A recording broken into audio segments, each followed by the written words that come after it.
You ever think about quitting? It's the combat of life, hammering the snot out of you. Well, stand by, dig in deep, and get ready to get fired up with us.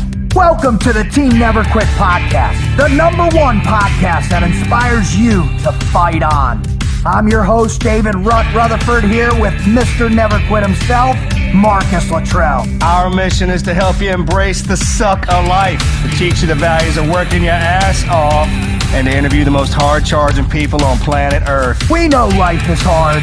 It's time for you to suck it up, Buttercup, and let us teach you to persevere in every environment imaginable by sharing real-world lessons learned by those who never quit. That's right. It's time, Marcus, for us to help them defeat the negative insurgency in their lives. You fire me up. Are you ready? I'm ready. Let's roll. Let's roll.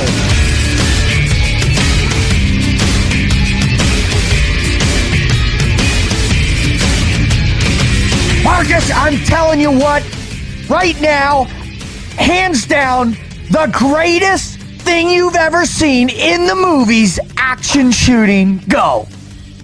Whoa, best? Best? That's some good ones, man. You mean like most realistic, Yeah, most we talking- fantastic? No, the baddest thing I'm talking Mel Gibson role. I'm talking Heat street fight scene. I'm talking John Wick killing 355 people in a 2-minute stint. Wick. John Wick? Yeah, pistol. Hands down? Which scene? Pistol practice. All of them, man. I mean, just... He killed somebody with a pencil. So my favorite is when he comes back from Europe, right? And they put out the hit on him for, I don't even know how many, right? It went to everybody, right? And the chick who's playing the violin, the big sumo dude, Everybody. who he shoots him like They 3 did a good times. job on that movie. Bro, that's my favorite sequence right there. Because you know, Shawn and I have a little thing going, right? And so what we're trying to do. Okay, so do you remember? I didn't mean to cut you off. No, go. But if we're talking about like with realistic, you remember 3:10 to Human when Russell Crowe went in? No. I'm sorry, it's not 3:10 to Human. It's the Quick and the Dead. Quick and the Dead. Right. So yeah. he was a preacher. Used to be a gunfighter, and they pulled him into the gun store, and Leo DiCaprio's in there. So it's his gun store, and Gene Hackman's his father, runs the town. Uh-huh. And he pulls out the guns. He starts throwing them to him, and Russell starts going through all of it. That's bad. And Johnny Ringo. Oh, Johnny Ringo. And the bar scene. Bar scene, good one, man. And I know I'm missing some. How about when Doc Holliday comes out, right? Yeah. And he's sick, your he's bad, and he's sitting there, and he's got like he's offhand.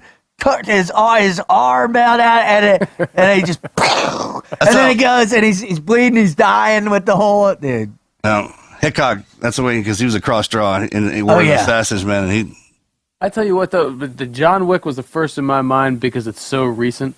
But as far as the extremely realistic scenes, I think there's two that stick out in my mind. One's an edged weapon scene, but Tom Cruise in Collateral. Gotta go with that one. He's about where they're trying to rob him. He's right that there. good. He's that good. And he draws. That was excellent. Yeah, that's perfect. Edged weapon scene in The Hunted. Yeah. Between Benicio del Toro and Tommy Lee Jones. Mm-hmm. I love how in a knife fight you get cut. Everybody gets cut. And that was the first time I think I probably saw in Hollywood a scene that was, well, you know what? You want to play with knives, you're going to get cut. And then I got another one. I'm sorry. Keep going. One that had a huge impact on me as a kid. It's still my favorite movie, Last Mohicans. You got to be a fan of the movie, and y'all probably don't remember it. But they're on the stockade, and they send the runner to go carry a message, to carry reinforcements. And him and his sniper. Him and his brother are up on the wall with those long rifles. Yep. They're just knocking down 1, 2, 3, and then that last shot, and they draw it out. Michael Mann's the director on that. They just draw it out, and the runner's going straight for this guy. It's an impossible shot, iron sights at night, and that was probably hundreds of yards.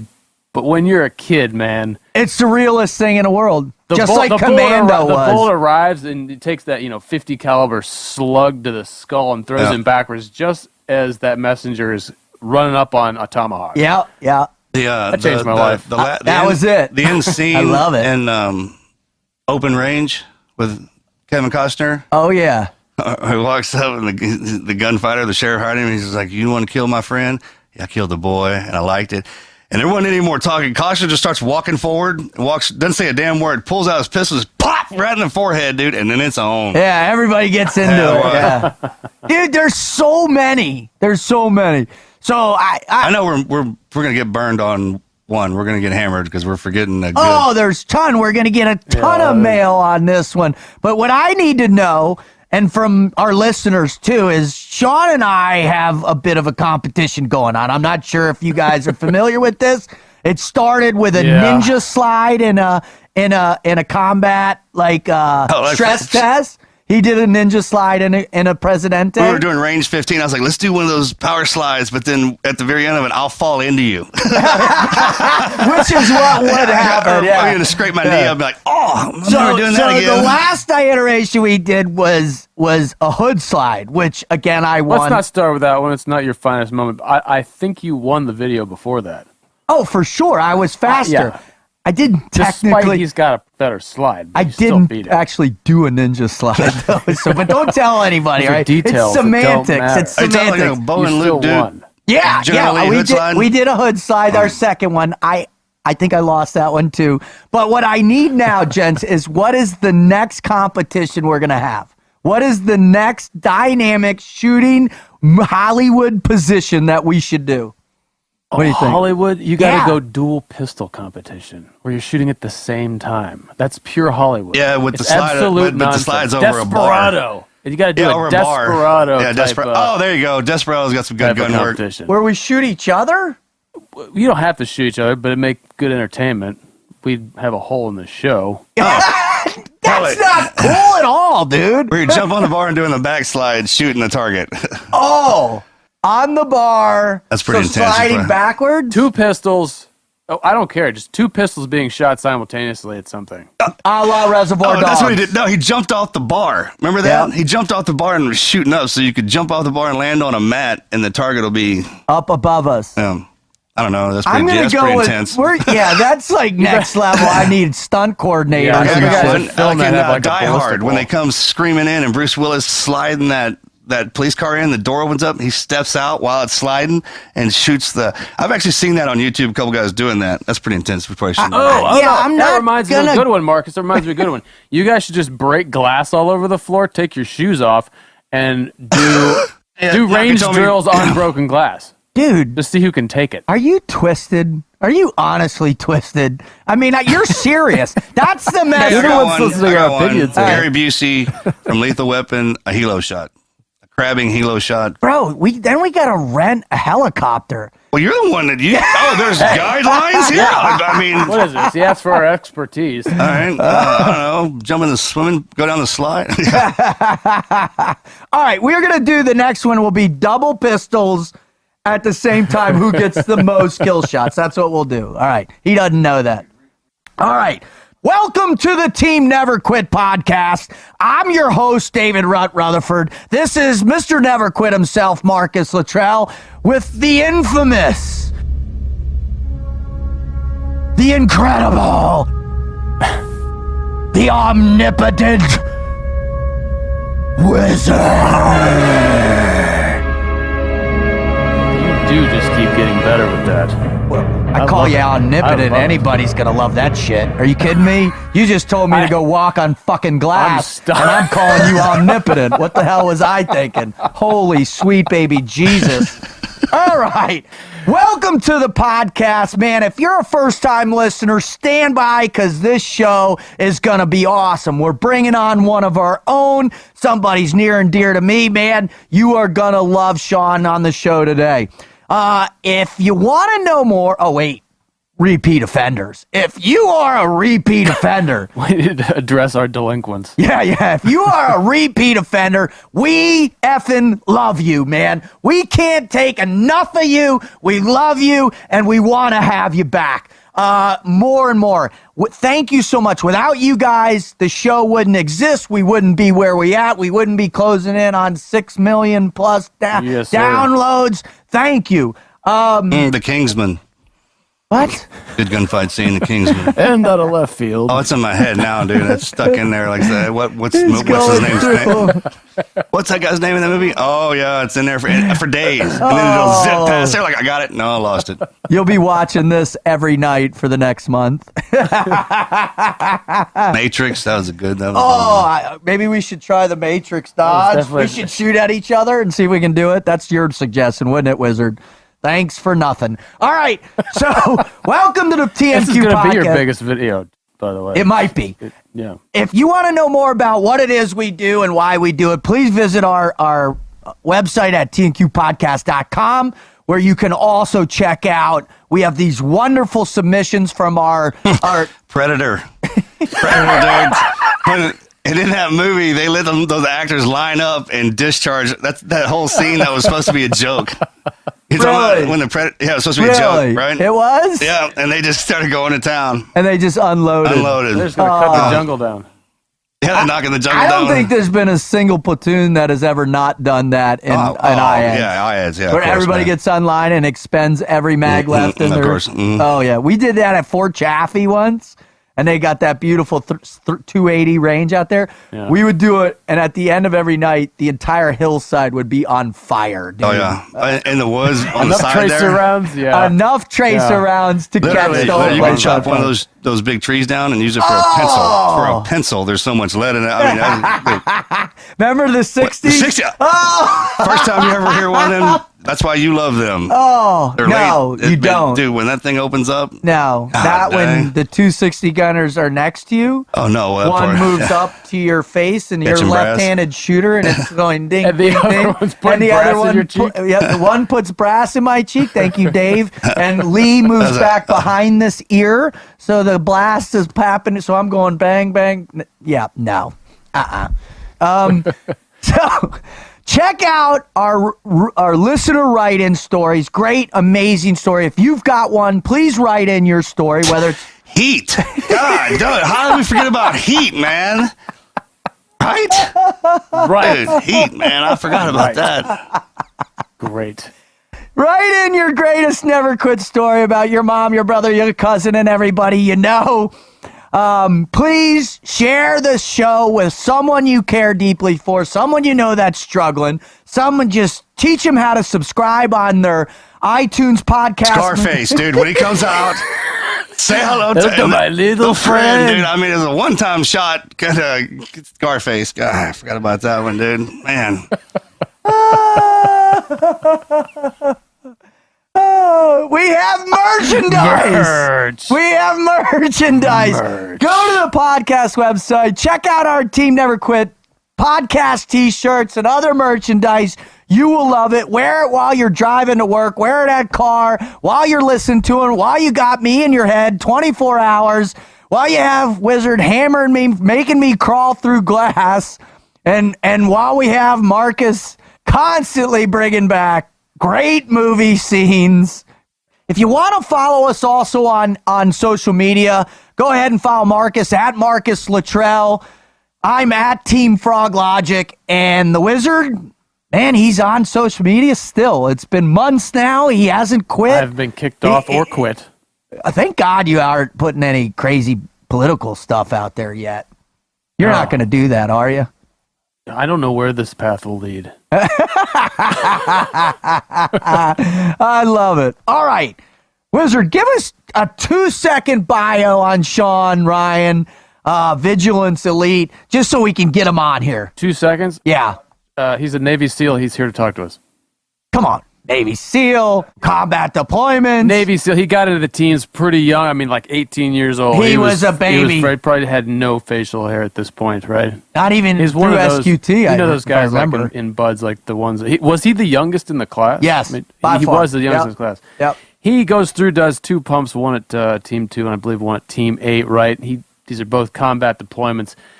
Leaves the teams, goes directly into working for the Central Intelligence Agency, doing many... Dirty Harry. Dirty Harry, dude. I mean, one-liners, right? Oh, classics. The original, Make My Day. 44 Magnum. So are you saying within every contest he and I have, should we have to have one-liners too? New one-liners? Oh, I thought that was... Oh, part you of the should put in like contest? mental agility skills in between some of this Dude. stuff. Come on. I can't combine all that shit Just together. cheat. I did Be cheat like, hey, on we the should, first 2 already. If I get any worse, everybody's gonna know. All right, I'm already cheating. Damn it! You mind All if right. I go back? Please. So Shawn, Yes. he starts taking fun, adventurous trips with the country's most interesting expeditionary entertainment company, the Central Intelligence Agency, Damn. working around the world in many different. Actually, I think it was about 14 different countries, AOs that he did some serious work in. He gets out of there. His project right now is Vigilance Elite, which is a training, primarily training company. I know he's working with some very interesting clientele, particularly someone he was talking about, which we can't mention right now, but everybody's going to find out about it soon. Yep. They also sell merchandise and things like that, and it was interesting. I had a conversation with him last night about he's got a unique approach to this, which seems to be really effective. You remember that movie, Equilibrium? Like they made that karate movie out of gunplay. Remember that? With Christian Bale? Oh God. Equilibrium. Nowhere near as cool. As the Shawn Shawn. Ryan. Well, what do you say, gents? Should we bring one of our own on the show? Let's do it. Do we dare? P-I-N-K-Y. Pinky is kinky and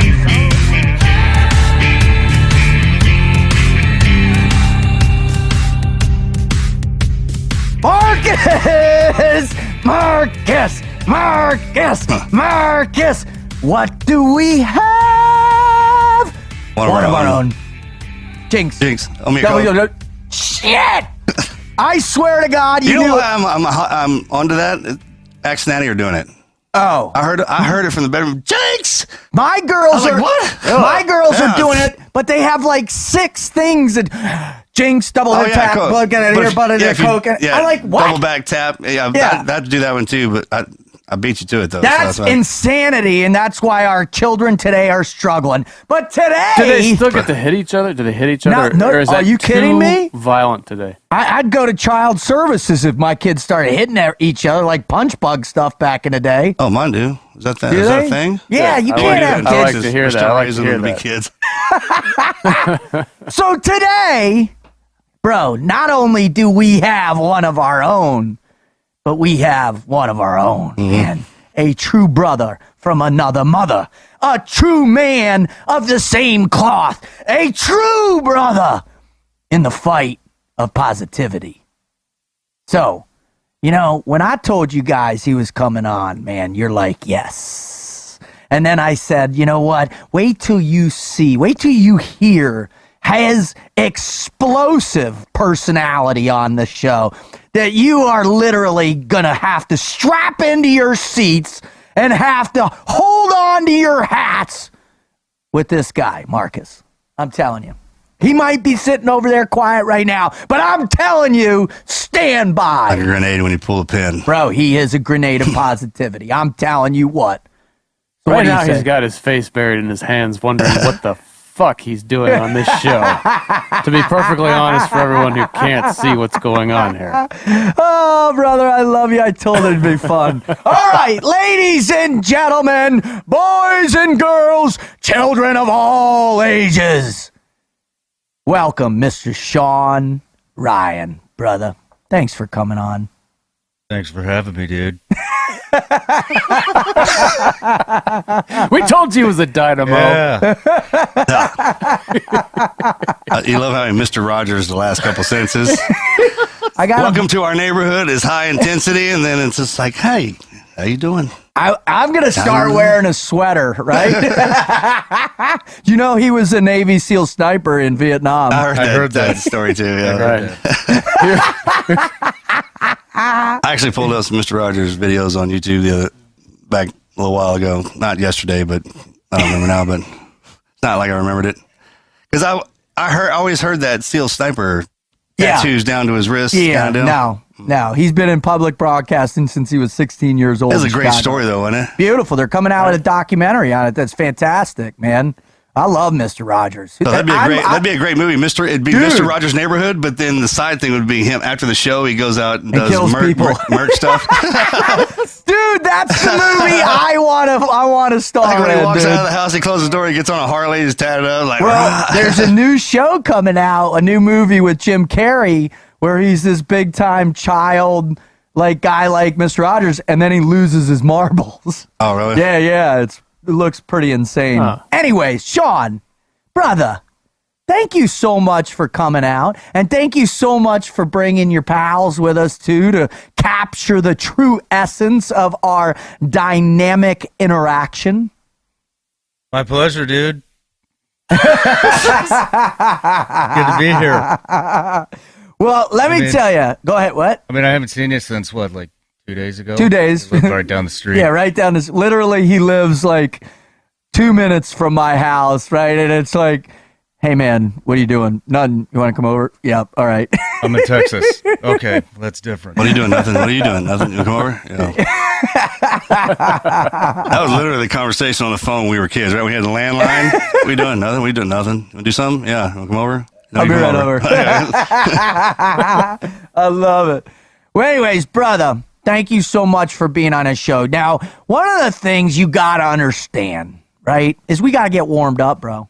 Yeah, We got to get warmed we up. do. We got to get warmed up. And unfortunately, there's no long strips of payment where I could beat you in a ninja slide. Yeah, that never happened. There's no hoods. I watched that video. What'd you think? He probably shouldn't bring that up because I know. Dude, I won. And I won the hood slide, and I won them all. And I'm going to win the next one. Okay, Superfly Snooky.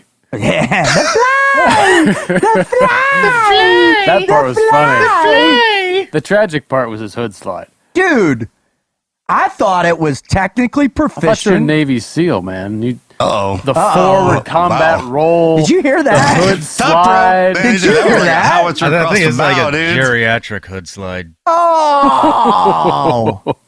Ouch, dude. I don't That- mean that in a bad way. Of course not. Didn't sound like that at all. I didn't catch You that. mean I that with wouldn't all even- due respect, Dude, jump right? on! Don't jump on their team. You're on my No, team. my point was, let me Much finish. more I was fun like, at our team, I didn't get to the Marcus. line where it's like, I didn't even catch the sarcasm in that one. Oh, thank Yeah. you. I'm a little sensitive about my hood slide capability. All right, so we got to get warmed up, all right? And we're going to stretch out that gray matter in that head of yours, right? That thick head of yours.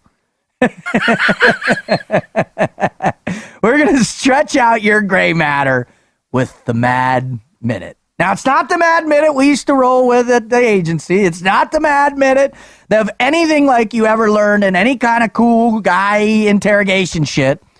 This is the Mad Minute that will break your mind. It is going to humble you down to your knees because these are the hardest questions you have ever faced in your life.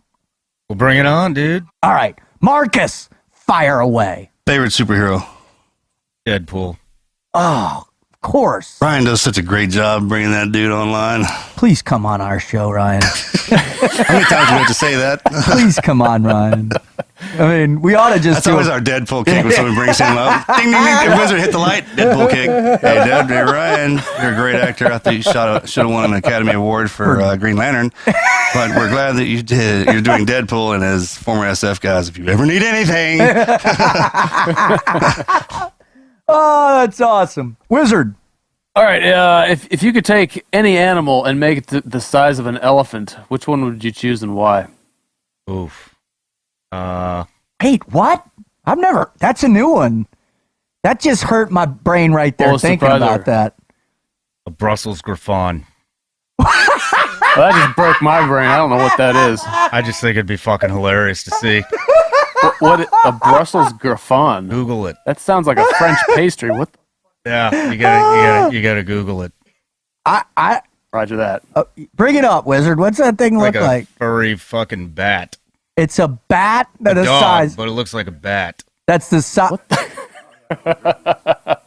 Holy cow. I don't know. It looks like some silly dog you'd stuff in your purse. Yeah, but not the size of an elephant. It's a big purse, dude. That's a giant purse. if you're Once the seeing- size of an elephant, it would be a formidable adversary. Oh my God.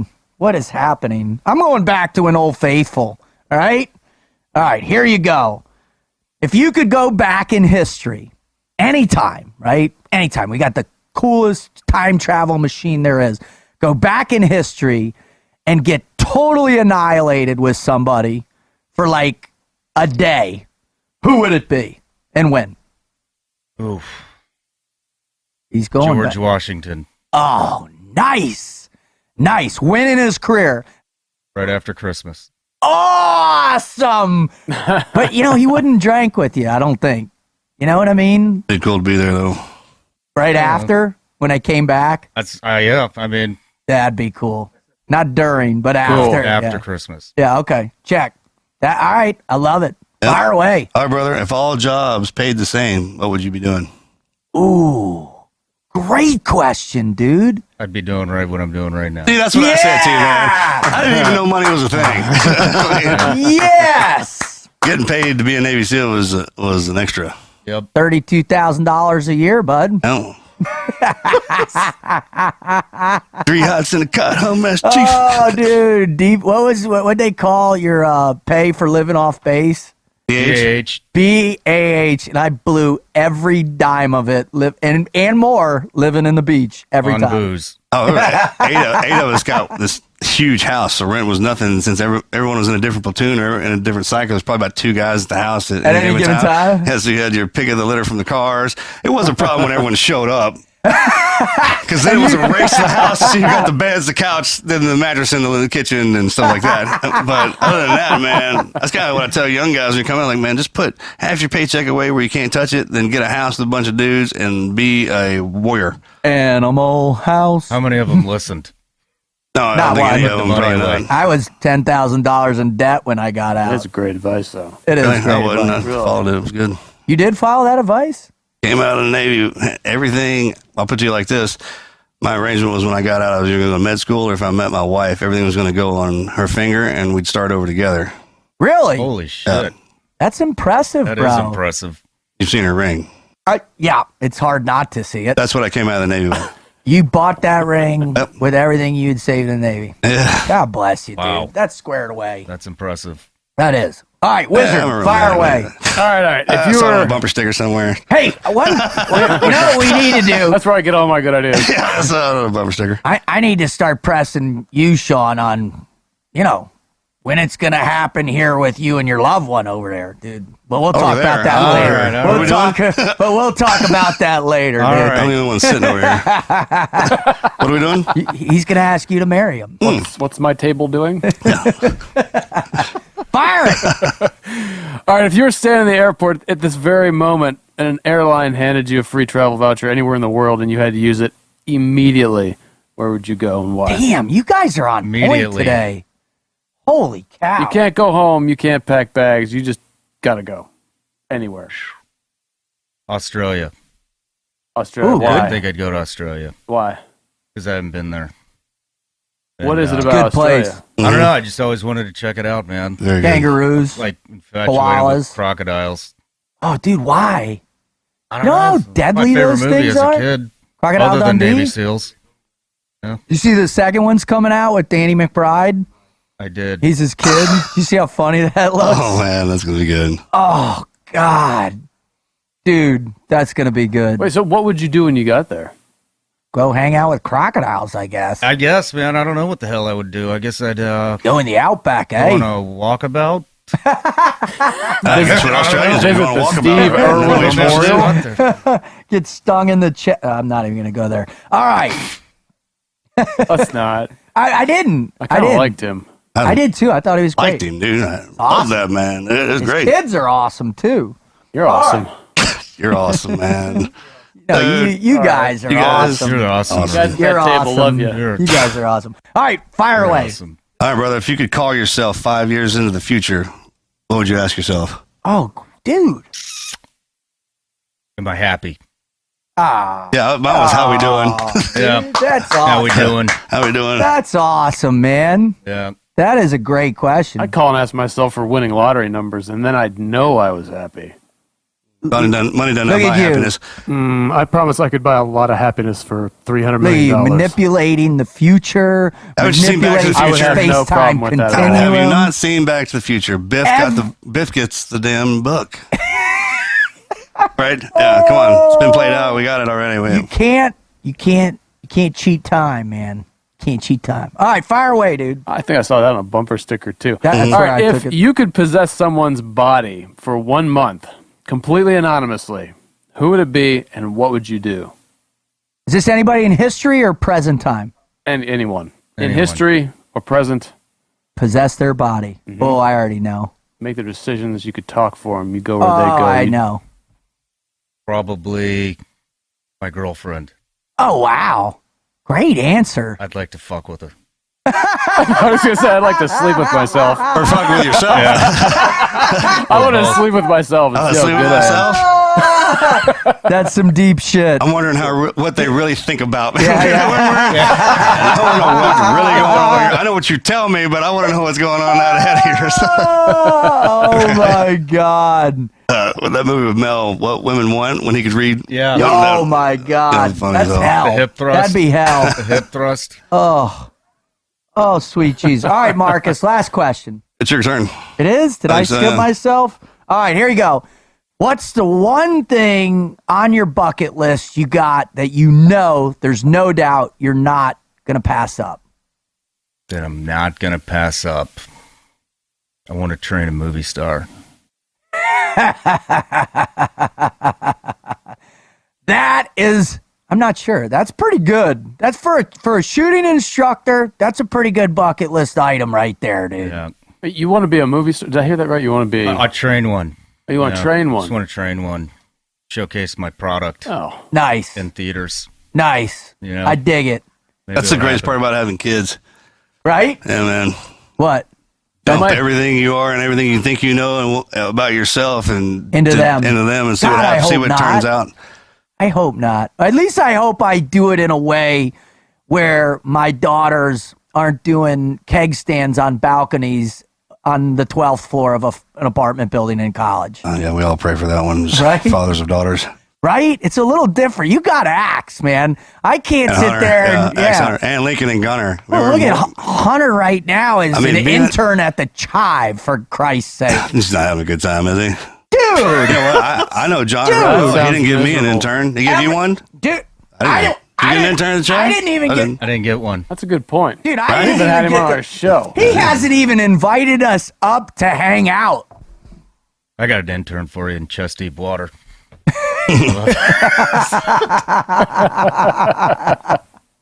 Oh, all right. Thanks for doing that, John, by the way. Yeah. Bravo, Zulu. I go? Nope, we're done. Okay. Because that right Marcus, there- you got ask him a question. You got one? You got a good one? All right, yo. What's the best piece of advice you could give somebody? Oh, that is a good one to end on. Shit can your ego. Awesome.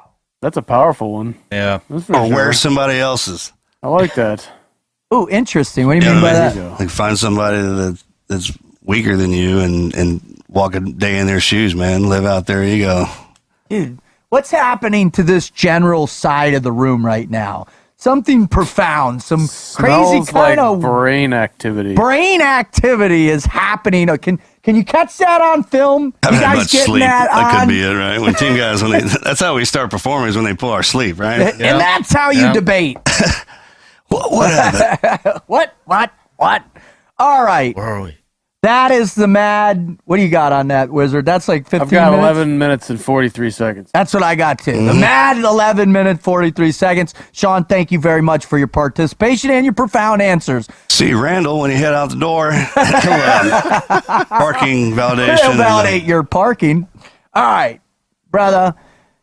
We love to have fun. We appreciate it, but you know the deal. And we've been talking about this since I started doing the show, and I am very blessed to have you down the road from me, and you've been a tremendous influence on my life. And so I thought it would be a wonderful idea for you to be able to come on here and share, a piece of yourself with our listeners, because our listeners are here.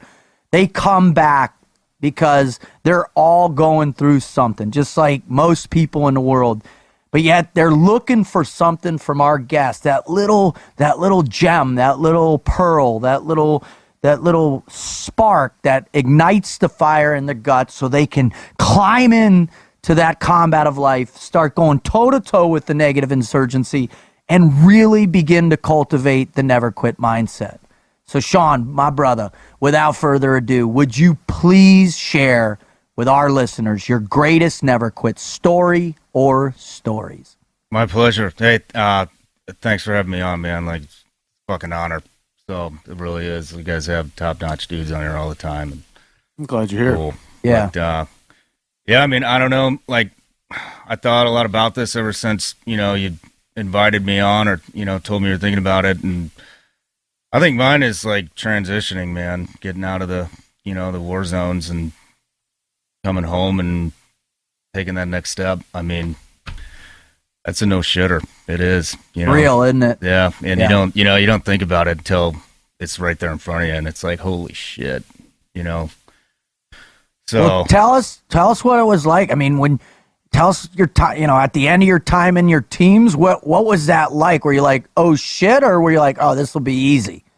No, I mean, I regretted that for a long time. I mean, I didn't have that much time in the teams and, like 6 years and got out. And I was like going to go back in and then I was like, you know what? Fuck it, man. I'm going to try it. If I don't like it, I can always go back. And, I got out, lasted maybe a year, if that. Where were you and where'd you come out of and what was going on? I extended for a year so that I could finish my last deployment. When'd you punch out? 06. Oh, okay. Yeah, 06. And went to came out of SEAL Team 2, went to St. Louis, Missouri, and thought I wanted to flip houses, so I became a fucking realtor. Did you do the 1 week course? Craze. Did you do the 1 week course? I did the 1 week course. And remember when people's cell phones were going off during the instructor and you wanted to like strangle them? Yeah. Oh my God. In 06, that's when, 07, even back up, I remember team guys were buying houses everywhere. Oh. Team guys were buying houses. Blood. This is right before the big crash. Right. Yeah. No, I mean, you know who actually kind of like, I was Dom Razzo, man. That dude built like a freaking empire, Yeah, in he did. Virginia Beach. And I was like, holy shit, I need to do that. And got out, didn't work. So like driving around in a car, dude. And I would have, I was cheap. I had no money, blowing it all on shit in the teams and driving around with 50 pages of MapQuest, getting pissed off because my client can't tell me where to go, right or left. And it'd be like, where the hell are we going? Are we going right? Or are we going left? Like, make up. And, yeah. Like, Some old lady in her purse going, dude, oh my God. I mean, shit, I was right out of Afghanistan, and, like, Literally. yeah. And, How fast was it? I mean, you got back from deployment, and when were they giving you your plaque and you were walking out the door? yeah, I mean, it was like that. Really? Yeah. I got home. Almost, I had some terminal leave. I went home and was going to re-enlist. And, like, they had all the papers ginned up. And I was like, nope, I got to at least try this. Otherwise, I'll kick myself in the ass. And, that's back when, Dam Neck was growing. Yep. And, That was during the big pull, right? Yeah. yep. No. And everybody, it was either you're going over there or you're getting out. And, I was like, fuck it. I'm going to get out Wow. and try it. Same with me. So, yeah, then I went to college. That didn't last. How was that? What were you like in college as a freshman? Oh, dude, it's horrible. I remember taking a speech class, and this fucking kid was, like, shooting spit wads, like, 18 years old, and like I said, all this was quick. You know what I mean? Realtor didn't work. School didn't work. And this guy's, it's fucking class clown. I yanked his ass out of his desk and like drug him into the hallway because I wanted to learn, Yeah. I wasn't there to like I'm fuck serious, around. damn it. Well, you know how I am. Yeah. And that went over like a fart in church. And yeah, and then I went to a fire academy and I got my EMT, went to a fire academy. And yeah, that's when, one of our buddies, called me up and was like, hey, there's a special program you might want to try out for. And Special. I was like, well, what is it?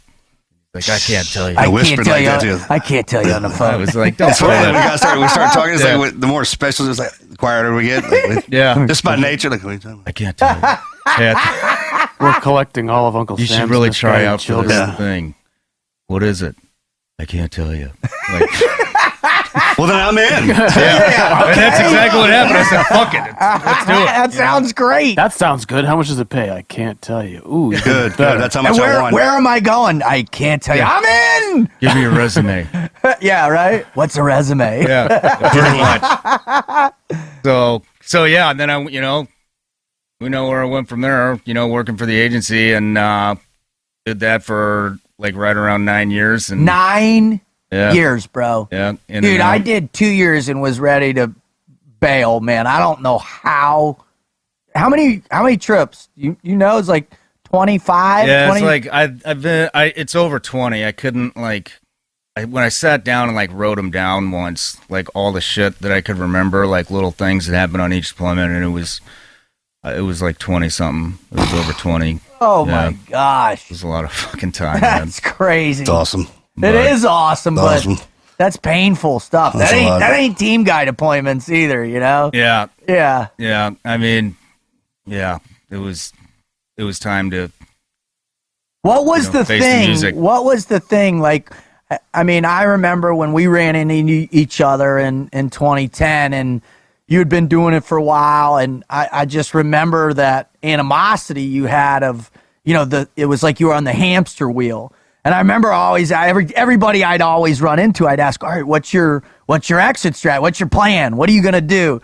And you're like, I have no idea. I'm going to open a bar. I'm going to sell houses. I don't know. Stop asking me what I'm going to do, right? Yeah. So what was it that was like, all right, this is it. I'm done. I mean, there was a lot of things, but there was a lot of good times and a lot of not good times, and I had to do something to stand up for my team, and I did, and I knew if I did it that I wasn't never coming back, and I never went back. Yeah. Like I kind of like, Do you want dug an my aisle or a window? Yeah, pretty much. It was like, all right, I'm gonna do this, and I'm out. Fuck it, mic drop. So, and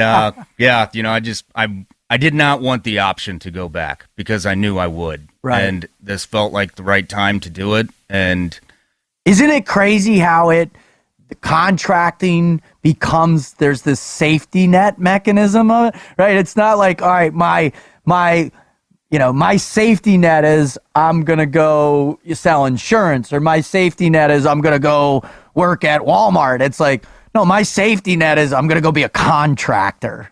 Yeah. And how just utterly dysfunctional the lifestyle is anyways, for relationships, for consistency, horrible. for all that stuff. But yet that's where we think a default place to live is. yeah, And breaking that cycle is not easy. I mean, I didn't have nearly the time you had, and ending it, because my ex had said, if you go back again, we're done. I mean, I guess ultimately I should have gone back anyways, right? But That might have been it sooner. Hindsight's 2020. hindsight's 2020. So don't bring him into it. He's got personal knowledge of all that. But but still making the separation in a final way, that's got to be rough in and of itself, huh? yeah. I mean, it is the fucking hardest thing I've ever done. It was harder than and it still is a grind. Like it was harder than buds. It was harder than the deployments. It was, because, like even when you leave the teams, like you got that brotherhood, and I mean, shit, your teammates better than your own fucking family. Same thing is coming off the streets. If you go into jail and you're like rehabilitated, I'm going out, I'm starting to change, I'm going to do this. Yeah. Start doing it. What's our fallback? Our physical abilities is what we're capable of. It's almost like we're crime. I say it crime-wise, the legal version of it. Yeah. It's just as addicting as the other side, I would imagine. Oh, I think you're spot on there. You know what I mean? It makes sense even with the guys who come out of prison and go and they try and do good and they do a crime, like just one crime, like just one up. I'll just go one more time. Get your ass killed or thrown back in jail. It really is like that. It's like one more deployment. One more, I hear it's that an all the addiction. time. It's a deeper, and it's not. I mean, it's definitely. I mean, the money's good for sure, but it's the addiction of the camaraderie. I believe. Yeah. You have to have it. I think it's everything, man. Like, you know, I remember like thinking like, just one more platoon. You know, go to Dam Neck, do one more reenlistment. One, you know, at the agency, one more. You know, oh shit, this new place is coming around, and I might be able to get some. You know, and when I thought about it, when I was making those decisions, punching out, I was like, fuck, you know, like it's never going to be enough. You could, you know, do 100 million raids, and you know what, dude? Like you're going to want to do 100 million and one. And well, then you talk, I know, you know, we sit down a lot and talk about this. We have over the last few years. And one of the things you always talk about is the train going on. Yeah. Can you talk a little bit about knowing that, and did you feel that in that time and space? Yeah.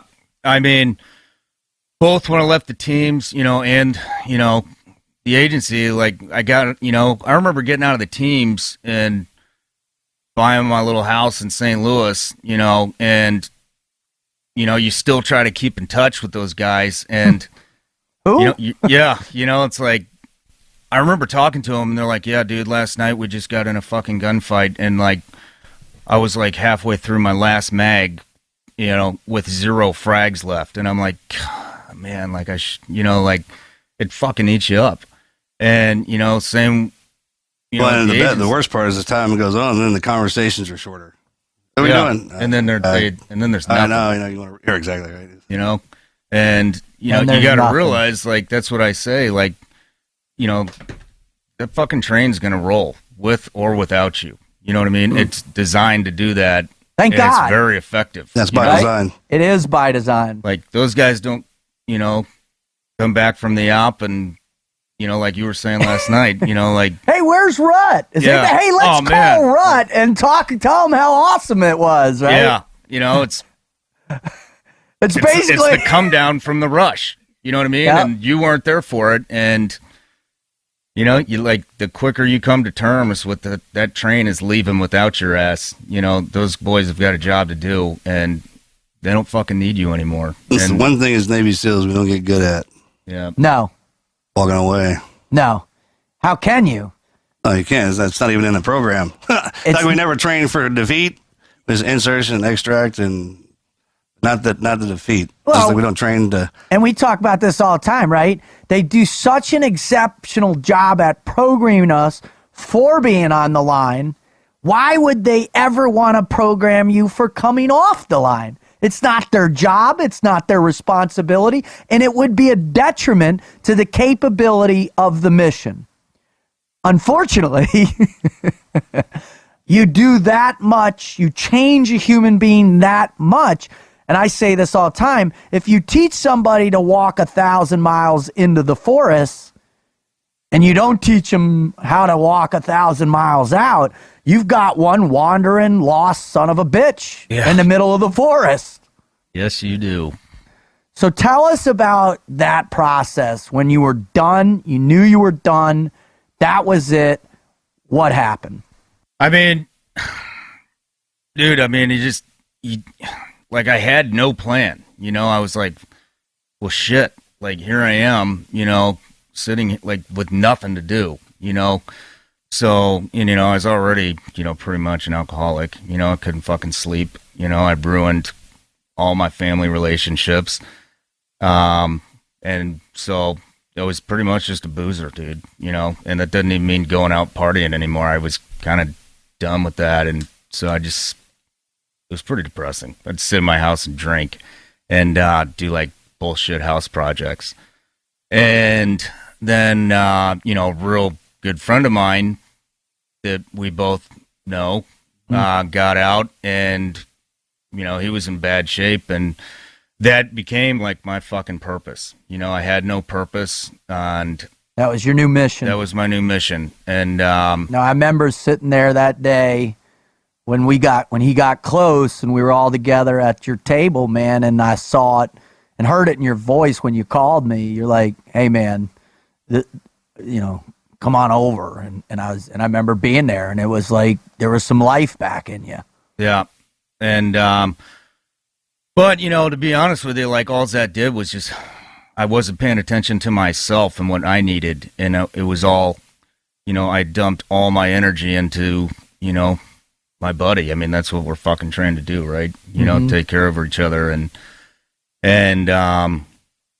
so, you know, then when he left, you know, he was living with me for a while. Then I needed to get some fucking help, man. And, like, I had nobody, you know, and so I did. I finally went and got some help. And I remember, like, you know, I was like, I don't know what the fuck I'm even doing in here. And, you know, I started talking, and, you know, I couldn't sleep, but, you know, I remember my dad telling me, like, you need to meditate, go to a quiet room and, like, and, you know, get some peace and quiet. I'm like, when I go to a fucking quiet room, all I hear is right? You know, fucking tinnitus, Yeah. right? Uh-huh. And so I didn't even know what the hell. I thought everybody had that shit. That's why my dad would say that, and I'd be like, "What the fuck are you talking about, dude? no Like, such quiet, thing as like, a quiet kills me. room." I hate it. You know, Sounds like middle of the night when the TV goes to that, when the channel stops broadcasting. It sounds like, you know what I mean? we dude? gotta turn the It's TV like- off and it's off. It's like the Totally. worst, The hell's dude. going Like, on? you want to torture me, dude? Put me in a quiet room with no sound. You know, Forget waterboarding, Holy- just peace and quiet. I right? hate it. You Yeah. know what I mean? Like, and so, anyways, yeah, I couldn't sleep. I'm drinking, you know, like 2 bottles a day of vodka. I got my nightstand was full of mini bottles. My freezer's full of flasks, and I bought a wine fridge, and it was completely stocked with vodka. And I would just steady drink all day long, and then, you know, night would come by, you know, time to go to bed. Nobody ever wants to go to bed because, you know, with us, like, I tell people, you know, like, going to, like, oh, well, you know, I can't sleep. And for me, it's not like fucking nightmares and all that kind of shit. It's the wheels are spinning, man. Yep. You know, and Can't there's stop nothing to it. do.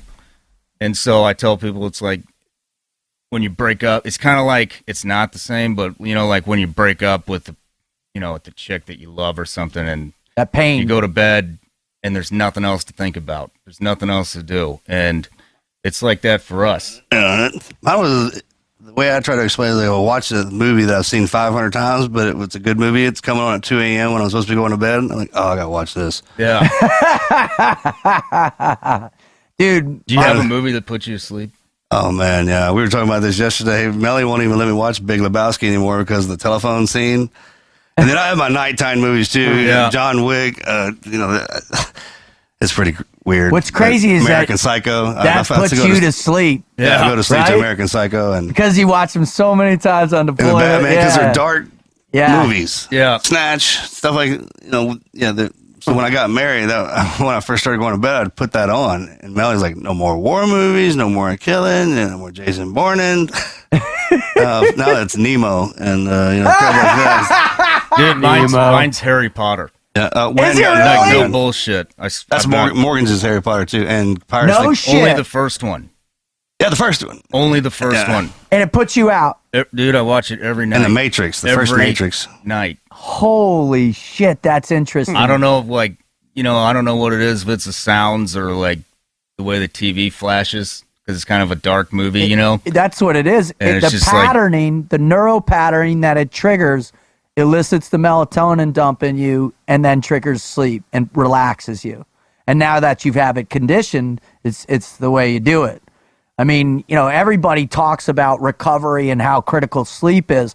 What they don't understand is how difficult sleep is because of the impact that our brains have taken neurologically, right? The cortisol, the hyper alertness, the traumatic brain injuries, the impacts, the concussions, you name it. That's disrupted our patterning. So it's like we have to have exaggerated patterning. That's why all these new electromagnetic visual things, these visual stimulations, hell, I listen to this 32 binaural beat pattern things in my ears. I listen to Tibetan monk chimes. You know, I have a specific sleep pattern. It's so, you know, it's essential if you even imagine to be able to get the rest you need to live a normal life. Yeah, I mean, it works. The shit works, man. And Yeah. so anyways, yeah, that's how it kind of started, was helping somebody, went to the doc. I told the doc, she's like, well, how do you sleep? I'm like, I take a lot of pills and I drink a shit ton of vodka. And she's like how much? And I told her like what I was taking, which was, a big concoction of prescription meds. And she's Could like, kill a holy small shit. army. Like, she's like, are you trying to kill yourself? And I just looked at her like, the fuck are you talking? No, I just can't fucking sleep. Like, what's the big deal? And This is normal. yeah. So, we This, tried. let me pause for a second. Did this accelerate once you left? Nah, Or man, it was this has building. been going on for a long period Yeah, of it had time. been This is going not on a for a long product of time. you transitioning out, leaving after that situation and all that. This had been going on for a long time, dude. Okay. Yeah.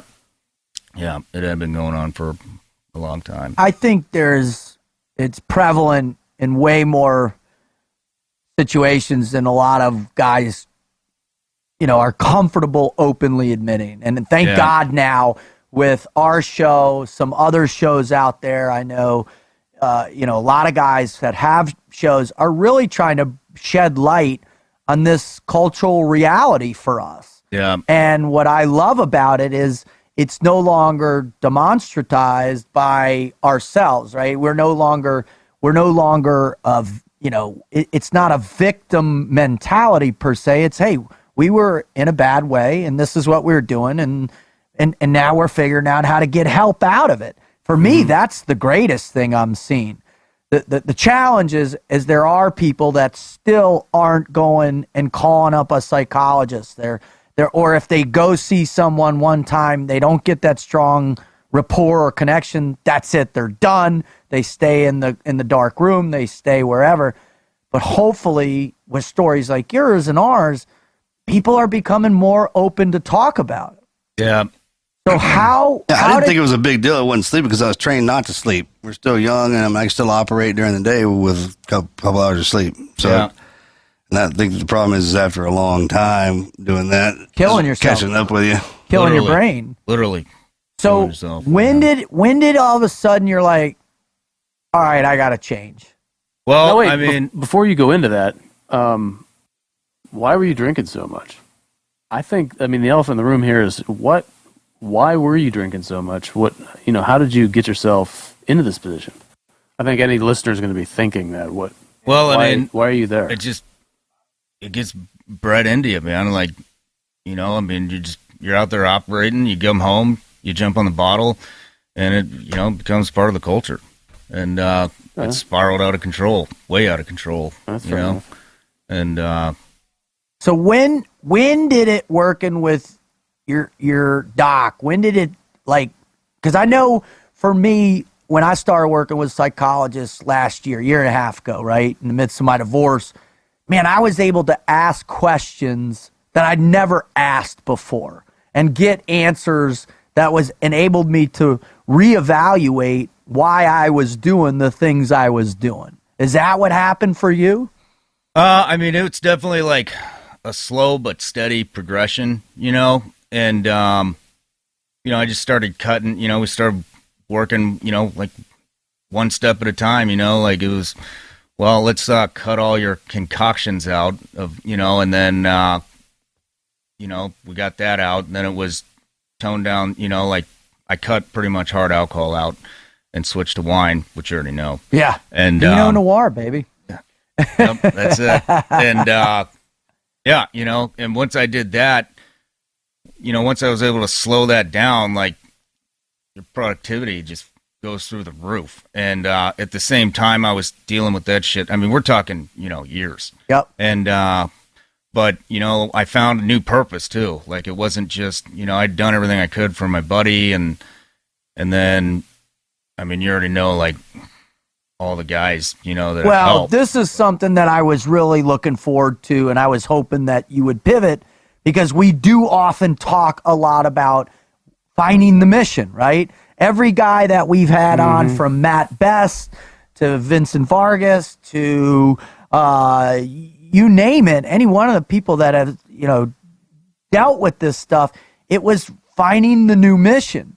Yeah. And what was awesome for you is why don't you describe to everybody how you hooked up with Peggy and started helping soft vets get their benefits? Yeah, well, so I kind of had two purposes. I created them for myself. And one was definitely, helping the soft guys. And so, I met Peggy, and, I'd been out in the Navy for over 10 years. And I met her trying to help my friend. I'd written senators, I'd written governors, about the VA, not a response. And then, out of the blue, here comes Peggy Matthews from Boston, Massachusetts. And we love you, Peggy. Thank you. Yeah. And what's the name of her organization? Veterans Advocacy Services. Okay. And so basically, I was just able to link a lot of,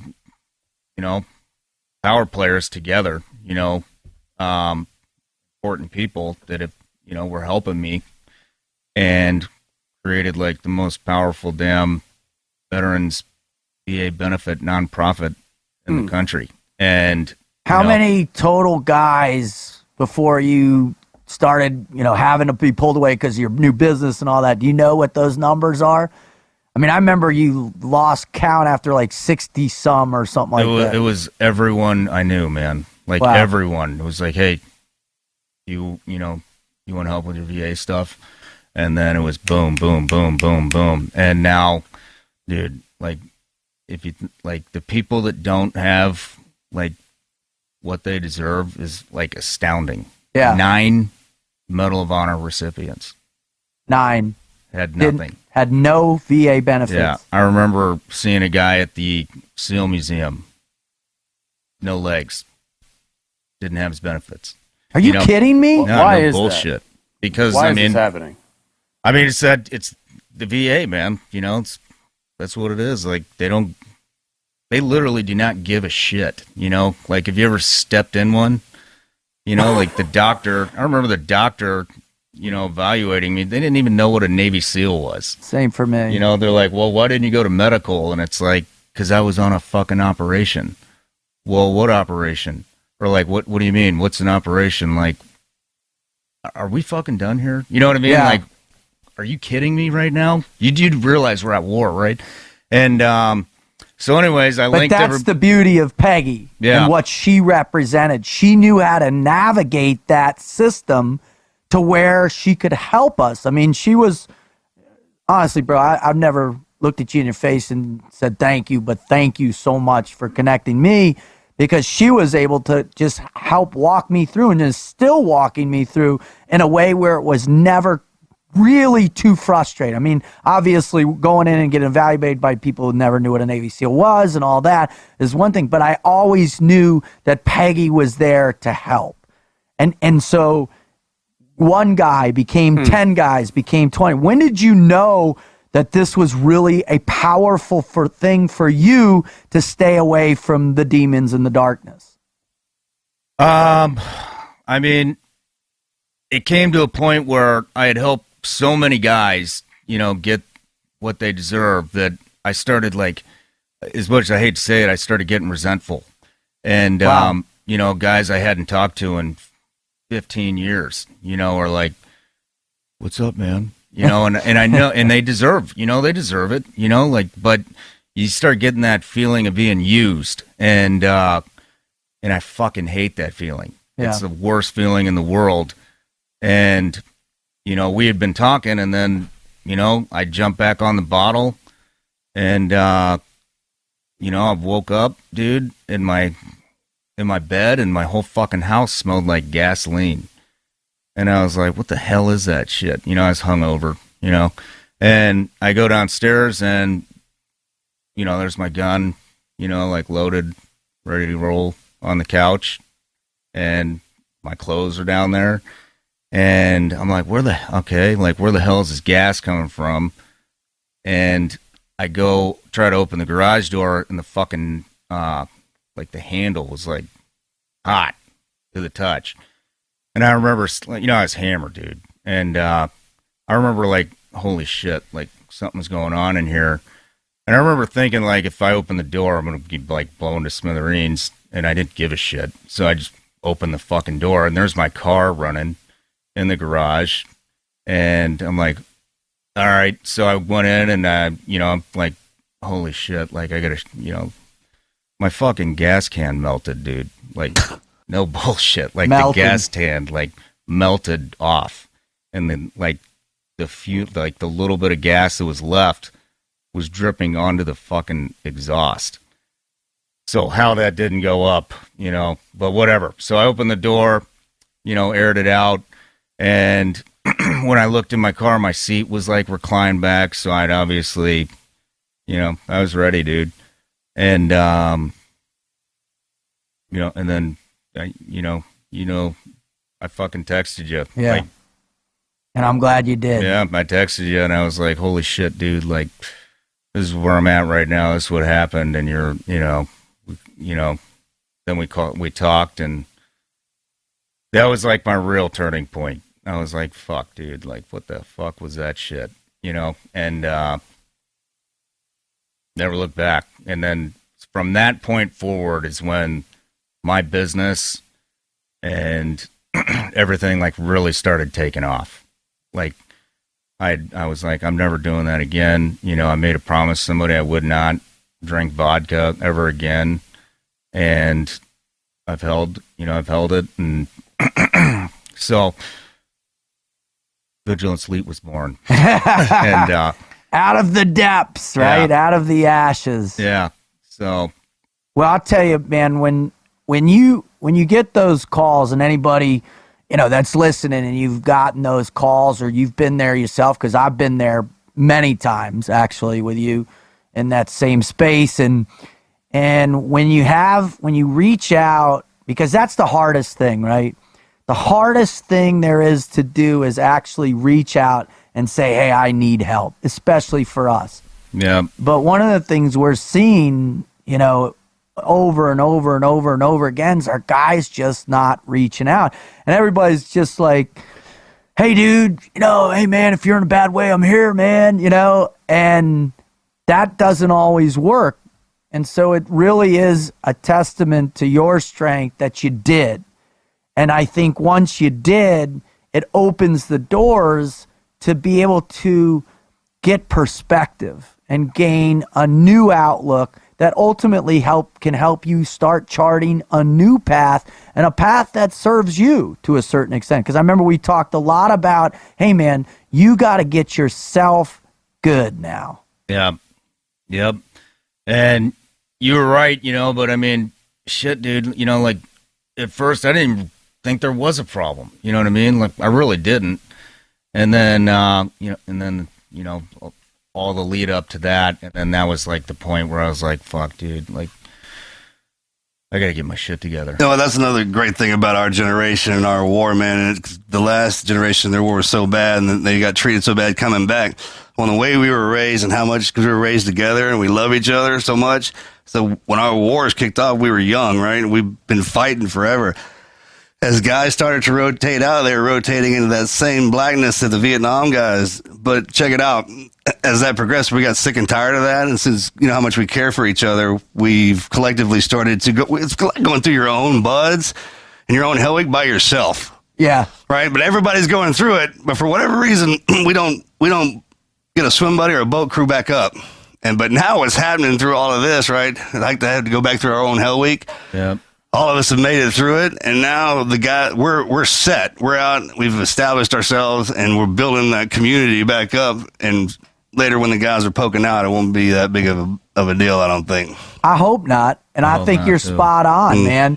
What was so as you created Vigilance. I remember you saying, "Hey, man, I'm going to do this," and I remember going through your logo design with you, and I remember going through all that and just seeing the energy come back in you, and the focus and the drive and the determination. And what were there any points where you're like, all right, that's it, I'm not gonna quit, I'm good? Yeah, like, I built it from nothing. You know what I mean? I didn't know anybody in Boca Raton, Florida, other than you. Thank God. Shame. But I didn't know anybody, and I built it, and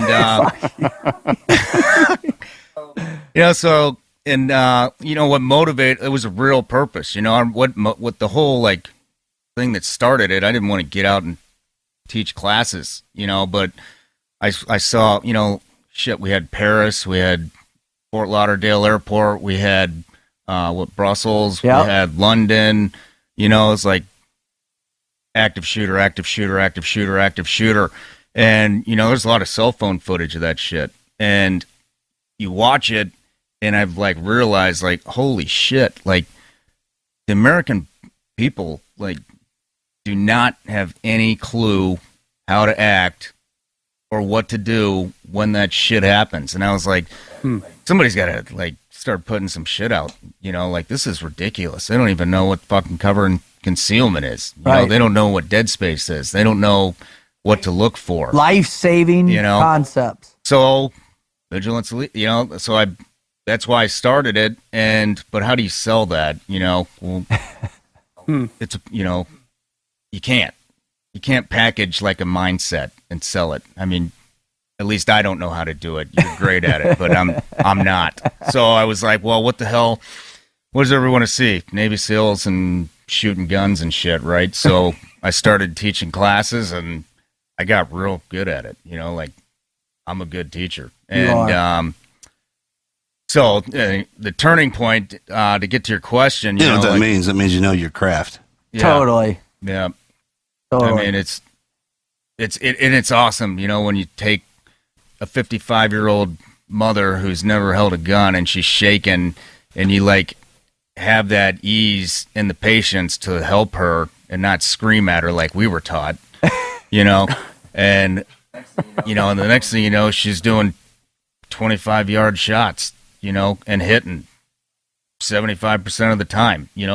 Most people can't hit a fucking target at 10 yards, Right. And you see like that progression. It's like, holy shit, like I'm creating some fucking badasses, That's like cool. no shit. Yeah. And so anyways, but yeah, it was tough to get, to that point and keep going. And from helping all these guys and feeling that resentment, I'm glad I felt that, and I'm glad I went through that, because it forced me to like get out of the fucking community for 5 minutes. You know what I mean? And once I did, and I started like actually, I shit canned my ego. Like I started hanging around with everybody who's the best at what they do. So, if I have a client that's a badass businessman, which I do, a bunch of them.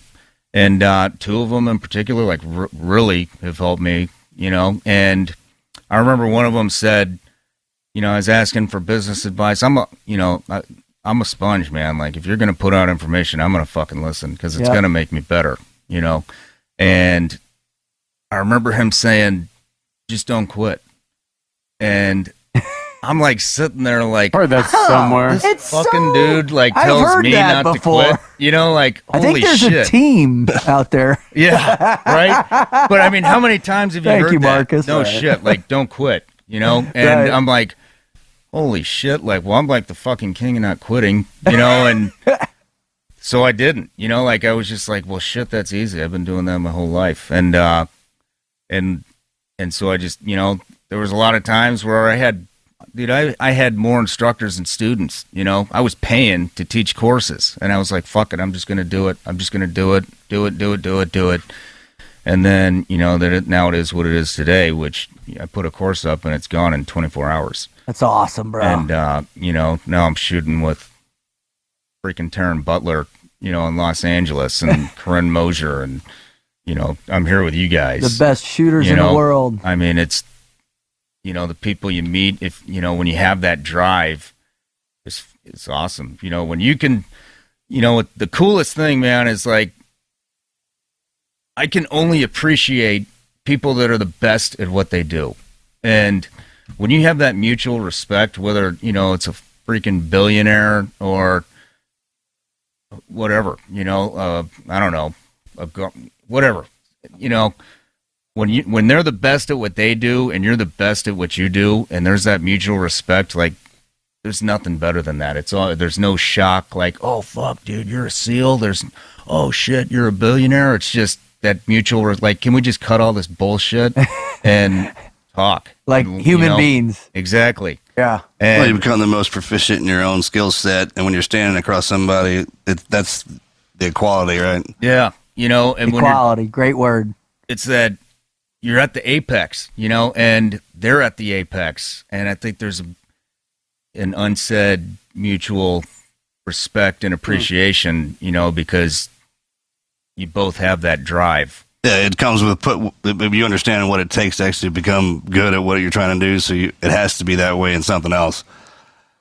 Now, one of the things, though, as I've watched, and what really I think has begun to separate you amongst a lot of other people is and it's my favorite because obviously I don't take myself that seriously at all. Especially the wizard will tell everybody. Maybe you should take a look at that.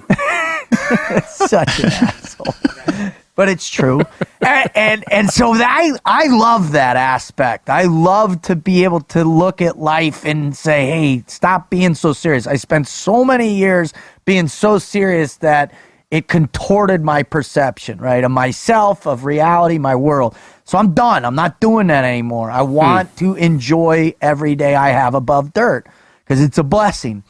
So what was crazy is and what I love most is your YouTube videos, because you put out these videos that, and I'm very fortunate that you've allowed me to be a part of this and help you and have fun with you, but you have fun in these things. You don't take yourself too seriously. You poke fun at yourself, and you just released one with Corinne where you did your first 3-gun competition, and she shows you this piece of gear, where she wheels out the most essential piece of gear for a 3-gun person, and that's a baby carriage. So you can take all your shit from course to course. You put all your guns, your hand. It's hilarious, it's dude. Straight up fucking baby carriage, It's straight up, and it comes out. Really? And then you show yourself, like, in it, like, moving on a range going, yeah, yeah, and shooting, and it's this humor. Why have you chosen to use humor in the way you are with the promotion of what you're trying to do for people and your training and everything else? That's a great question, and actually, it came from you. I don't know if you know that or not, but That's the only reason he asked you that question. yeah, probably right. Okay, that's great. Next question. But no, remember we were at your office and we were mapping out everything. Yeah. Like what am I going to do? Because at that time it was the mindset thing, and then which I do, and going into people's houses and whatever. Yeah. But I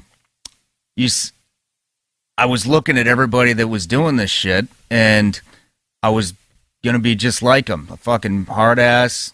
At that time, I did have a 6-pack, but not of beer. And I remember you said, you remember the first time you stepped foot in, Naval Special Warfare Training Center, BUDS. And I was like, yeah. And you're like, do you remember how scared shitless you were of the instructors? And I was like, yeah. And you're like, and you had the balls to go like face that, and you were still scared shitless. You're like, you're training people who didn't do that, and they're scared shitless of you or any SEAL.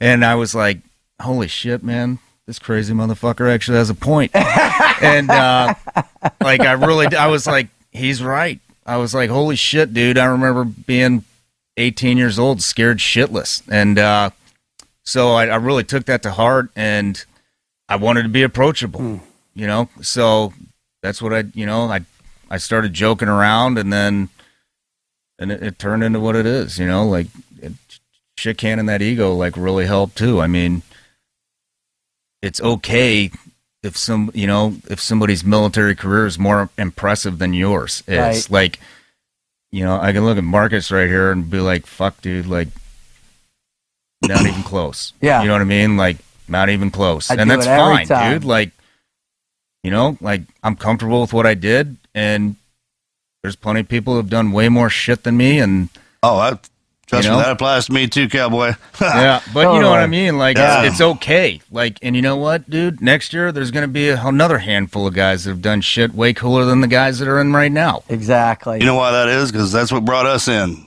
Yeah. Totally. Totally. Yeah. Well, there's also another concept that I've experienced. It applies almost always across the board, that the more hardcore, badass, whatever your resume is, there's like an inverse relationship between that and just more how laid back or less cocky, less standoffish, less of an asshole you are to other people. Usually the guys who are the most serious operators, they don't have to worry about putting on this big facade in front. Yeah. You know, and that took me a long time to. I mean, you have to experience that. You know, Yeah. you walk the Good point. you walk the line. You see this through the years, and it's just something you realize it's the truth. Yeah. Well, once you go through all that and you gain all that, what we learn when you're young and you first get it, you want to play with it. You know, you got to show it off, right? Yeah. It is crazy. We you work don't so know how hard to to become manage Navy it. SEALs to get that Trident, but we don't ever wear them. Like at the command, like, hey, I think I'm gonna go down to PSD and take my bird for a walk. Yeah, You know, yeah, every time I go, here we go again, right? Like, ta-da! So you've become. This is working well for you. You've been successful. You found your purpose, but apparently, as we've heard, it has not been easy. It's been a rough road getting there. Yeah. I'd like to hear, what would you have done differently, looking back now? Oh, great Because question.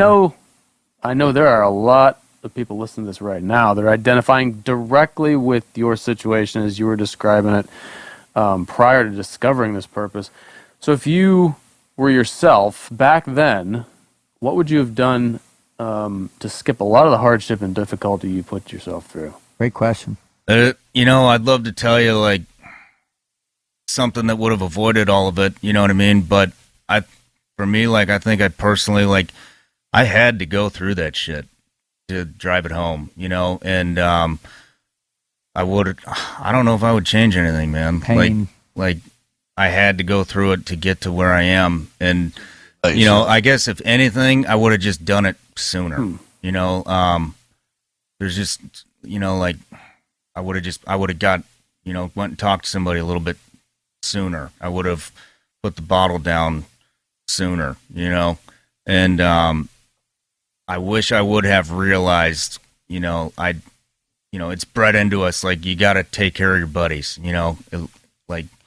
And I'd, like, take that shit to the T, you know? Yeah, you I'm, do. like, always there when somebody needs me. And and it sounds selfish, and I still feel selfish today, but you have got to, like, take fucking time and work on you, you know?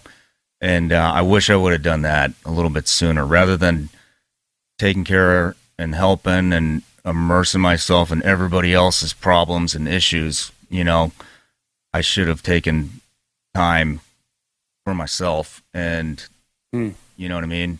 I don't know. Does that make sense? Totally. I think it's coming through. I think Totally. that's coming through, Right. yeah. 100%. Yeah, because if you don't, then What do you got? yeah, you Can't keep help getting anybody. worse. If you can't allow yourself to be your best, how can you expect to Yeah. be your best at helping someone else? Yeah, Well, a lot of people try to not focus on themselves by focusing on other people, and They then distract that'll only take it themselves. to a point, right? Yep. So, because what happens when you heal them and they leave? Then you're nothing. You still got to look in the mirror. Brad, you're good. yeah. So that I Good guess point. I would have done it a little sooner. Like, all my little steps that I went through, I would have done them sooner, and I would have, you know, worked on myself more, you know, in the beginning of this whole transition journey Nightmare. bullshit. Enlightenment. Do you think it was that you didn't want to accept that you needed to work on yourself, or you did not recognize, or you just completely didn't realize that you needed to focus on yourself? You know, man, I don't know how to answer that. I think there is a lot of shit that goes on subconsciously with everyone, and it was probably a little of both. You know, I was scared to open the door and look at myself. You know, so I took on everybody else's problems. You know, and The way to deflect our own issues onto something else that gives us purpose. Yeah. And that's part of the ingrained culture of the brotherhood, right? We're taught to sacrifice all that we are for the success of another. And, in the context of being on the front line, that works in a really profound way. But when the front line is your mind and your heart and your emotions, and those battle lines are blurred, man, it becomes challenging. And when you're the one who needs the help, it's tough to do that. I mean, I've yet to meet an operator that is fresh out of the teams or in the teams that is great at asking for help. I just haven't met the individual. And it's only the people that have come through these gates of fire of personal discovery that have, felt that pain and learned has done the introspective work to understand them, that now at their age, at more wisdom, like Marcus talks about, you get past that 40 mark, you gain wisdom, you gain perspective, then you can say, hey, I need help. And that's the greatest thing that we can do as human beings, is to live with people that we have strong enough bonds, strong enough relationships that I can call on the phone, just like I did with Shawn in my darkest hour with my divorce, and say, I need your help. Because I knew he trusted me that much when he asked me, and I was able to do the same for him. But those bonds, that rapport, those bonds of trust, man, that takes a lot of courage to develop those with human beings. And as operators, when we're on the out and we're feeling isolated, we struggle with cultivating that. So I think in every human being needs to be able to develop those, needs to be able to really push themselves and open themselves up for some personal assistance. And that's why we do this show, right? I mean, this is what the whole show is based upon, to let someone like Shawn come on and tell his story, and then to let people hear, hey, Navy SEALs aren't only these superheroes, right? These real superheroes. They're men that struggle. And when we take the cape off. Take the cape off. Thank you. When we have other women that come on that share their challenges, like Lara Logan, what it was like to be raped, right? Like Brogan Wall and the struggle she faces medically. We all struggle. We all experience pain, right? And the greatest aspect, and why Marcus started Team Never Quit in the first place, was out of his pain, the discovery that we need each other. And that's what this show, I hope and I believe is happening, is sparking that need. And we're seeing that with our listener write-in stories and the pages and pages and pages of those we have. I think that's the beautiful aspect of it, that you're not weak because you feel pain, but you will weaken even more should you not share that pain. And the one thing that I know, hands down, is that we are all united in our collective pain. That's how I know I'm strong, because I can take pain, not the other way around. Yeah. You're taking pain, you're not weak. Yeah, makes sense, man. Well, Shawn, thank you so much for sharing that, brother. I mean, that's powerful stuff. I'm really happy that you came, you wanted to come on and share. I think it's going to have a huge impact on a lot of people. Can you tell our listeners what's going on right now? What's up with the future for you? Where can people follow you? How can they get a dose of you, on a regular basis? Well, what's coming up? A lot of shit's coming up. I mean, me and you got a TCCC course coming up that's going to be badass. That's going to be a whole production done about it. You talk me into that. I can't believe I talked you into that. Now, shit ton of more videos, on YouTube. Everything's at Vigilance Elite, YouTube, website, How can people follow you on social media? Shawn Ryan 762 on Instagram, Vigilance Elite on Instagram. That's the main one, and YouTube, Vigilance Elite. And, what's coming in the future, there's a lot of big shit coming in the future that I can't actually say anything about until... You're training with a secret individual for a secret movie that we're not so secretly excited to see. Yeah. When it comes out at a secret date in the future. It's a lot of secrets. Can we say that? Well, he did work for the agency. I mean... Well, Shawn, thank you, brother. Thank you so much. I really appreciate it. God bless you. Thanks for coming on. Hey, thanks for having me. It was an honor. It really was. It was awesome. Thank you, guys. Good talk, man. Yeah, absolutely.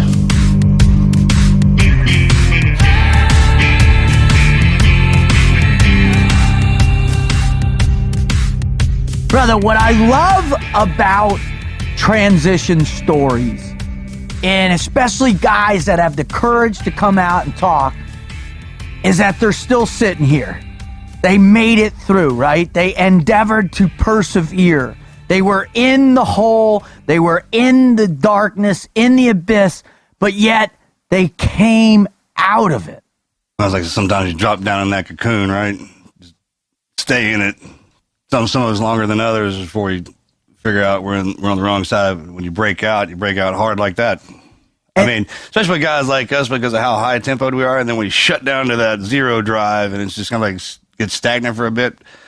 Out of the gates twice as hard. Right? When you can figure out how to start the engine again. They say, what's your purpose? And if you don't have an idea, just think up one. Nothing you can't do. That's a great point. You just finish something up that you wanted to do like we did in the military. Remember how much passion we had for that? Pick something else.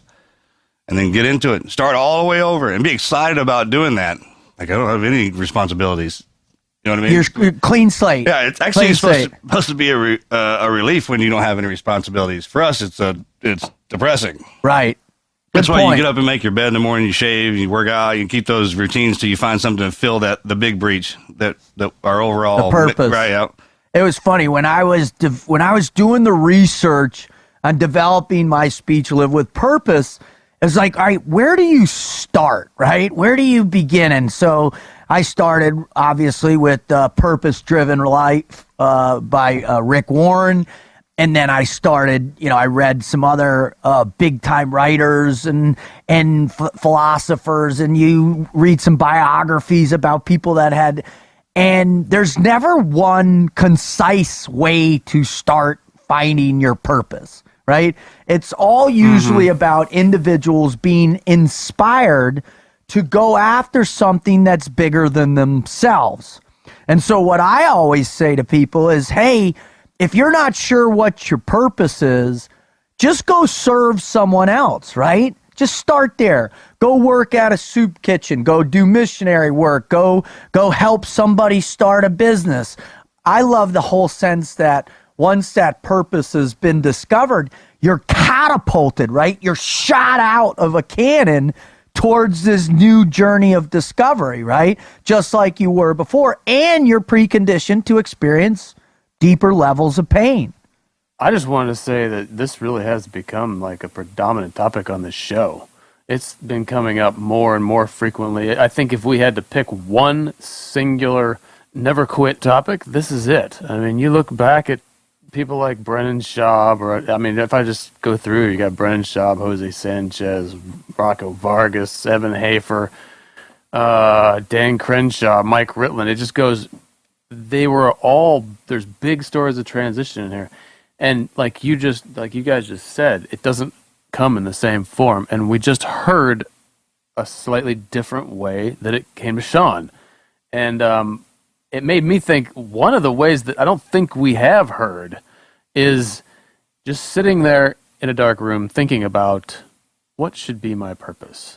Who am I? Why am I here? Which is sort of an intuitive, I think it's kind of intuitive way to find it. You say, well, what do you want to do? Sit there and think about it. But I don't recall anybody saying that's how they discovered it. No. So I think there's a lesson in that. How long did it take you to discover the first There's path? a reason. I mean, that's a lesson to be learned in and of itself.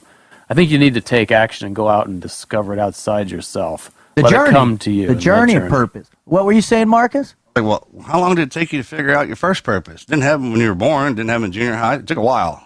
It's not, more than likely, it's not going to present itself right away. That's why you kind of just get out and start moving around and doing the things that interest you or that you keep you occupied or that are kind of similar with the military. And then as you go along and progress, you realize you do have this more skills than almost anybody else. And then that new path will present itself. And it goes back to what Chris Cassidy was talking about paying attention to the doors that open. That's right? a good point. Right? And those avenues of those new pathways, if there's an intrigue and interest, allow it to be inspired. Allow yourself to be inspired and allow yourself to take that step to go into those new realms, if you will. No matter, regardless of what pain you're going to face or what fear you're going to face, if you simply just go out and take a step forward, you might take 10 steps and be like, nah, that's not it. Come back, reset. Hey, there's a door that's open. I know this person that's doing that. That sounds interesting. Let me go down that path. So I think that's a really critical way that it is a journey. It's not something that you snap your fingers and it happens overnight. Yeah, we spend our lives a lot of times on the same path, and stress builds up with the responsibilities that come with the experiences that you have over life. Sometimes when you get to that, that 40 age and you cut everything loose and start over with clean slate, there's a calm to that. There's a peace. Yeah. Right. And I think once you do discover a certain purpose, even if that purpose isn't going to be with you your whole life, there's a peacefulness in that. Regardless of the level of pain that you go through and the challenges and the hurdles and the adversity, there's still, you're doing the right thing. And so there's peace in that. As you get older and you realize how life short is, I mean, it's kind of one of those, well, you could go to school, get your degree, get the same job, do all that, retire, and do the normal line? Or how many adventures do you want to have tucked into this one? How many things can we do? How many things how can we become? Right? I love it. Well, if you've listened to this show, man, once again, I think we've accomplished our mission. I know Shawn did. But I hope you as the listener, I hope you heard, hey, man, that there are different pathways and we all lose identity and regain it in different moments in our life. And so it's critical to recognize two things. One, that's going to happen no matter what, no matter how high you get on one apex of your life or how low, is if you can know that this is part of the journey, you're good. And also the second thing, don't be afraid to ask for help. And that's the pathway for purpose. Right. Yeah. So thank you for paying attention. We really appreciate you. If you want to know more and you want to understand what it is we do and why we do it, please visit our website at tnqpodcast.com. That's tnqpodcast.com. And also what we really love about the Team Never Quit community that we're creating is the ability for our listeners to go ahead and write in. Share with us your greatest never quit story, or possibly your father's or your mother's or your cousin, your brother, your sister, your aunt, or uncle. We don't care. But go ahead and share those with us because we're building this wonderful community of support within those never quit moments. And we want to have your story. Also, if there's someone out there that hasn't discovered our show and our show's helped you in any way, please show them how to subscribe on either the iTunes app or any app that's available on any mobile device. Or heck, just show them on your browser, take them to our website and show that you can listen directly right there. We appreciate it. Well, we've got a reader story for you now. Merch. I love when you remind me to talk about the merch. We have merchandise. We have merchandise. We've got t-shirts that will blow you away. We're also working on some other phenomenal ideas like coffee mugs and hats, man. I'm telling you what, the Team Never Quit podcast merchandise is something that you can wear at birthday parties. You can wear it in going out. You can wear it getting married. I'll tell you what, buy one today. Huh? He's in full auctioneer mode. I was. It was going. It works as a sponge, It's as a getting wound towel, up one to day. wash your car, to dry off the baby, to wipe the baby, whatever you need. It's there. Am I becoming that It'll guy? never quit. Am I becoming that guy? I was waiting for you to go to start Good, throw your man. You were throwing your bid accelerating, down. then all of a sudden you stopped. Hey, yeah. What do you want? All right. Merchandise. Backdoor alert. TNQpodcast.com. All right. Here is our listener write-in story. This is from Jason. My never quit story involves two people. My parents, John and Elsa, entered into a battle they never expected. I was along for the battle, but they are the two that possess the never quit mindset. On the Saturday before Father's Day 2013, my dad was feeling sick. We had urged him the day before to see his doctor on Monday. He reluctantly accepted this pleading from us. The next day, Father's Day, he didn't come to church with us because of his sick condition. What we did not know was how serious his condition was at the time. My mom cared for him as best she could in between the morning and the evening services. Upon arriving from home from the evening service, my mom found my dad unconscious, eyes rolled back in his head and writhing on the floor. She immediately called 911, demanding an ambulance. Her next call was to me, alerting me of the situation. I jumped in my car with my wife, who was 5 months pregnant with our first son. We raced to the hospital.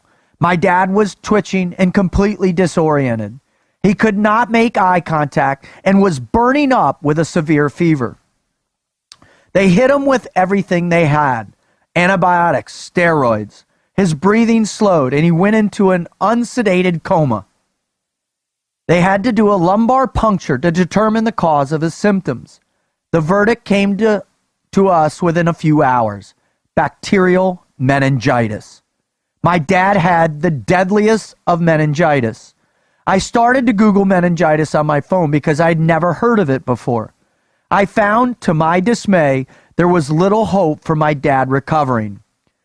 There were cases of amputations, vegetated states, and so on. My dad would spend a week in an unsedated coma. He woke up on his own 6 days after being taken to the hospital. He regained complete consciousness, but was seeing hallucinations due to the medication. Those hallucinations still haunt him today when he recalls them. He spent 45 days in the hospital. He could not read, write, or walk when he woke up. He was 74 years old at the time. I stood with him and held him as he took his first steps. I had traded places with him so many years ago when he taught me how to walk. Now, my dad is fully functional, fully able to walk, communicate, and everything before. We are all Christians. We know that despite the hundreds of thousands of dollars that were present in medical degrees, our guide, the great physician, was caring for my dad. My dad is my hero. My hero was knocked down. He got up and made a full and complete recovery, never giving up. By his bedside, those 45 days was my mother. Due to work, I could only come every 2 to 3 days to visit them in the hospital, which was an hour away. Those days, my mom would go home and shower. Those were the only moments she was not beside her teammate. She never left his side. She never quit on him. She never pulled the plug. She never considered giving up, that he would not recover. Today, we give all the glory to God for his recovery. My dad and I went to the Patriot Tour after he fully recovered. We were there to see Marcus and other speakers at the Ronald Reagan Library. We were inspired by all the speakers who were heroes in our eyes. However, I got to listen to heroes that night sitting next to my favorite hero, my dad. He never quit in his recovery. He made what can only be described as a miraculous recovery. And his teammate, my mom, never quit on him either. Jason, your pop is hard as nails, man. A lot of people nowadays would have thrown in the towel. Did you say how he picked that up? Have we got it? No. Meningitis? No, And that they stuff's gnarly, boy. It'll knock it you is. dead. Most people in third world countries, they get meningitis, they're dead. I grew up with a kid, man. He got it and died in 2 days. No way. Yeah. A Wow. friend of mine caught it in Israel on a flight back. He died before he landed in the United States. Are you kidding me? Yeah. Oh my. Yeah. It's scary. It's scary stuff. They thought I had it once. I had to get a spinal tap at Balboa. Oh man. Yeah, when I was out in San Diego. It is no joke. Anyway, so Not a Jason, bravo Zulu on your father and on your mother and your faith in God, man. I think this show is really been powerful because what it talks about at its core is a second chance, right? Allowing yourself to believe that once you get that second chance, man, you can catapult yourself towards discovering what your true calling and your true purpose in life. I just want to give thanks because I believe this is a purpose of mine that I've been called to do. I want to thank God for that, Christ. I want to thank my children. I want to thank my beautiful girlfriend. I want to thank my family. I want to thank all those in my life who've taught me and helped me and been there for me. I want to thank Shawn, my buddy, for his quest and him being there for me. I want to thank our Jason for writing in. And most importantly, I want to thank our listeners. Without you guys, we couldn't be here. And Jens, thank you for being here with me and my purpose. Yeah, Yes, Shawn sir. coming on and sharing that. And Jason, that story right there, the whole time it's important to having a family around. You know, even if you mess up, That's what I you're was kind of a thinking, degenerate man, your family take care of you when you're sick, right? Mm-hmm. That's why it's worth being just keeping it together. No matter what, holding them, being... You don't think about that when you're young and virile and running around, man. It's when you get old and busted, you hold somebody. That's why you have a daughter. Or four. Right? But thank you for writing and telling that story. Getting back up, right? Everybody keeps bringing us back. It's still an amazing feat that we get to do this. Thank y'all. I'm out. Out.